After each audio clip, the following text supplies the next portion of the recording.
Stop 115. I smelled the coal smoke before I opened my eyes.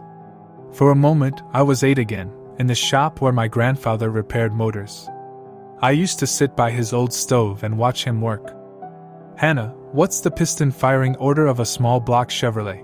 He'd ask, and I'd recite, 184365572.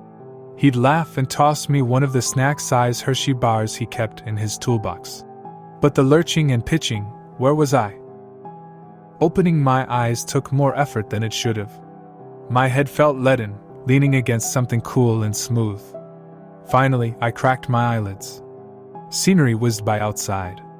Lush, green mountains, a clear blue sky. Where was I? I couldn't think. I struggled to raise my head, but it immediately fell back against my seat. Was I on a train? "I want my mama." A little voice whimpered, and I managed to raise my head to look at the seat across from me. A girl of about 4 lay on it, sucking her thumb. She seemed as lethargic as I felt. She also looked familiar, but I couldn't think. My head throbbed, and I felt queasy. Someone moved swiftly down the aisle. A lady in a bright blue uniform. She knelt beside the girl. "It's okay, sweetie. You'll see your mama soon." I tried to get her attention. She whipped her head around and I cried out. Her eyes were black as coal. But I blinked and it was gone. She looked at me with concern in her sky blue eyes. "Are you okay?" she asked. My head. "It's probably the smoke from the train," she said. Then she walked away. Someone groaned to my right. A blond guy about my age slumped forward. He turned and squinted at me. "Jake," I whispered. "I am Jake," he said, as if it had just occurred to him. "What?" "I don't know." He closed his eyes. I remembered him, somehow. A number 7 on a black jersey. I pictured him at a locker, helping me open mine. And I knew without being able to see it clearly that the baseball cap he wore backwards had a Red Sox symbol on it. Looking beyond him, out his window, I tried to recall where I'd been just before the train. "I'm gonna be sick," he said, and struggled to his feet. He made it halfway down the aisle before the lady in blue stopped him. "Please return to your seat," she said. "Restroom," he muttered. "I'm sick. It will pass," she said cheerfully, and tried to pull him back. He shook her hand off and lurched down the aisle. At the end, he disappeared into a door to his left. The lady in blue looked anxious. She glanced at the other passengers, but no one else seemed strong enough to stand lips pursed. She waited for him. Finally, the door opened and he staggered out, pale and red-eyed. He looked annoyed to see the lady in blue waiting. He turned as if to go through the door to another car, and she freaked out. "Stop!" she cried. "You can't go in there." She almost shoved him down in her attempts to get between him and the door. He lifted his eyebrows and held up his hands in surrender. Then he headed back down the aisle. Instead of taking his previous seat, he fell into the seat next to me. "Please return to your seat," she said, and he ignored her. "Young man." "Where are we?" he demanded. "Where are we going?" She strode to the first seat of the car, where a man in the same type of blue uniform sat. He turned to look at us, and they whispered behind their hands. "What's going on?" Jake said. "I can't remember. My head hurts." "Mine too." "Do you think we were drugged?" He looked at me, then at the little girl in the seat in front of us. "But why?" "The last thing I remember is Mr. Greeley yelling at me. He yelled at you for sleeping in detention." "That's right. You're Hannah." "I have a bad feeling," he said. "We need to get off this train." The 2 employees still watched us. Jake lowered his head and said, "These kids, they're from our school. And the younger ones?" He tipped his head at the girl. "I think they're from the daycare next to our detention room." I looked at the girl, surprised. "Mrs. Campbell's daughter. Allie!" A voice came over the loudspeaker. "Approaching stop 105. All passengers remain seated unless a service member directs you otherwise. Only people with tickets for stop 105 will be allowed to disembark there. Do you have a ticket?" Jake asked. Before I could look, the two service members in our car moved quickly down the aisle, closing the blinds over the windows. Jake tried to stop the man from closing ours. "Leave ours open, please," he said, and the man closed it anyway. Jake reached for it, and the man grasped his wrist.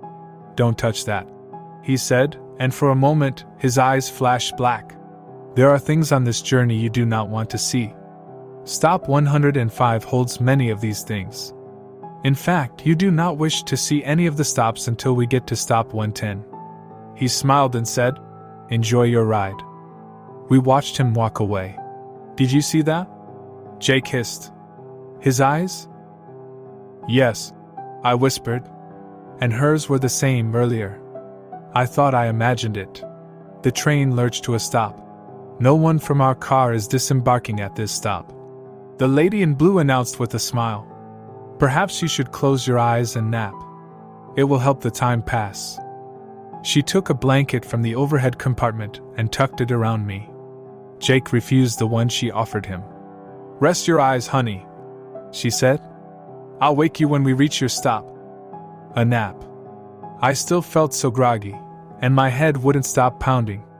Maybe if I closed my eyes for just a minute, stay awake. Jake nudged me with his knee. "We can't go to sleep." I opened my eyes and noticed Allie was asleep, snoring softly. All over the car, passengers slept. Some faces I knew, others were still hazy. "Hannah," Jake whispered. "Do you hear that?" I did. It sounded like wolves howling, or moving quicker than I was capable of at the moment. Jake reached across me and opened the shade. What had been sunny and lush only moments ago was dark and barren. People lurched into the darkness. Then yellow lights appeared. It took me a second to realize they were eyes. Something jumped at our window and I screamed. I had a flash of scraggly black fur and yellow eyes as it slammed against the glass. Then the man in blue was there, yanking on the shade. "I told you not to touch that," he yelled. "What the hell was that?" Jake cried. "Where are we? Where are you taking us?" "To a nicer place than this, if you will listen to the rules," the man snapped, looking rattled. He stood right beside us until the train chugged in motion again. Along with the howls, I imagined I heard screaming. Jake took my hand. His fingers felt icy in mine and I looked down. His fingers were pale, the nail beds cherry red. So were mine. So were Allie's. "We have to get off this train," Jake said. His reddened eyes and lips stood out against his pale skin. "You don't look so good," he said. I was sleepy. Every time my head dipped, Jake squeezed my fingers. I dozed somewhere between stops 106 and 107, but Jake kept bringing me back. The two employees in blue still stared at us. Finally, the man came toward us. "I need to see your tickets, please." He didn't even try to hide the black flash of his eyes when he said, "Now." I dug through my pockets and produced a yellow ticket from my jacket. It simply reads Stop 115. Jake searched through his pockets, yielded nothing. "What can I tell you, man?" he said. "If you tell me how I got on this damn train, I might know where my ticket is." The lady in blue approached and the man hissed, "He doesn't belong here. I told you so." Her eyes widened and her mouth gaped. "Impossible. He's too strong," the man said. "He cannot stay on here." The woman frowned at us and pulled the man away. We watched them engage in an animated conversation. "They're gonna kick me off," Jake said. "I want to go with you," I said. "Please don't leave me." "I won't," he promised, and squeezed my fingers. "I don't know where we're going, but I don't trust them." He glanced out the window. "I used to like trains when I was a kid. This one seems kind of slow. I figure we're doing about 80 miles per hour. If we tried to jump at this speed, we're probably dead. But have you noticed how much it slows when we're approaching a stop? We have to be close to stop 109 now. Maybe we should take our chances, jump when we get close?" "But," he said, "we don't need to look outside before we get to 110. What if those creatures are there? What will we do?" Jake looked up at the couple in blue that was still talking and looking at us. A third, large man in blue had joined them. "I don't think we have much choice. I think they're about to kick me off. Are you going with me or staying here?" My hand felt cold and clammy in his, but I squeezed his fingers. "I'm going." The voice over the loudspeaker announced we were approaching stop 109, and the train began to slow. Jake moved fast. He jerked me up and half-dragged me down the aisle. I glanced behind me and saw the people in blue running toward us, but he'd caught them off guard. He reached the door in the back of the car and threw it open. Hand in hand, we jumped into nothingness. I awoke to the beeps and whir of machinery. Cold and the smell of pine disinfectant. Something covered my nose. I fumbled at it, only to feel a warm hand covering mine. I expected the lady in blue, but it was a different face that hovered over mine. My eyes burned when I recognized my mom. "Hannah!" she cried. "Grant, get the nurse. She's awake." To me, she said, "Honey, just be calm. Leave your oxygen mask on. You're okay." She covered her mouth with her hands and her eyes shone with tears. "You're going to be fine." "What happened?" I gasped. "The furnace at your school. There was a carbon monoxide leak. It hurt a lot of people before anyone realized what was happening. Especially on the bottom level. Your classroom room, the daycare." She shook her head.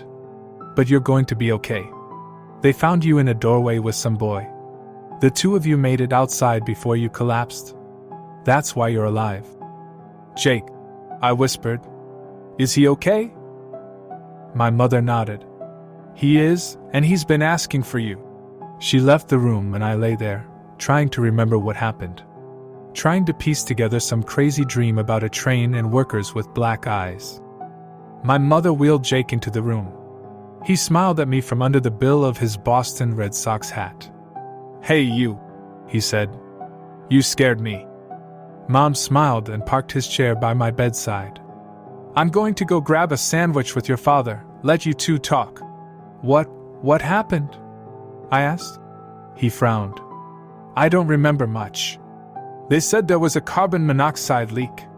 We were the only ones from that classroom who made it out alive. I remember holding your hand, trying to get to a door. But that's about all." I wanted to ask him about the train, but that would sound crazy, right? He shook his head. "What's the last thing you remember?" "I remember Mr. Greeley yelling at you for falling asleep. I couldn't keep my eyes open," Jake said. "I guess that the poison was already hitting me. I'm not sure how I even woke up enough to get out." He reached over and squeezed my hand. I looked down. Our hands were pale and the nails were still red. I'd had a crush on him since 7th grade. I couldn't believe Jake Marlowe was here, holding my hand. I laughed. "I dreamed about you. I dreamed we were on a train. You saved me from these weird, black-eyed train workers." Jake's already pale face blanched. "Train?" he said.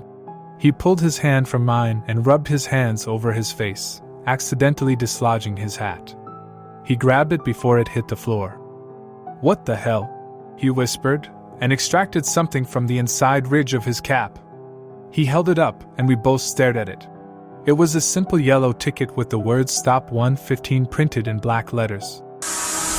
Thanks for watching. Subscribe and stay tuned for another episode tomorrow.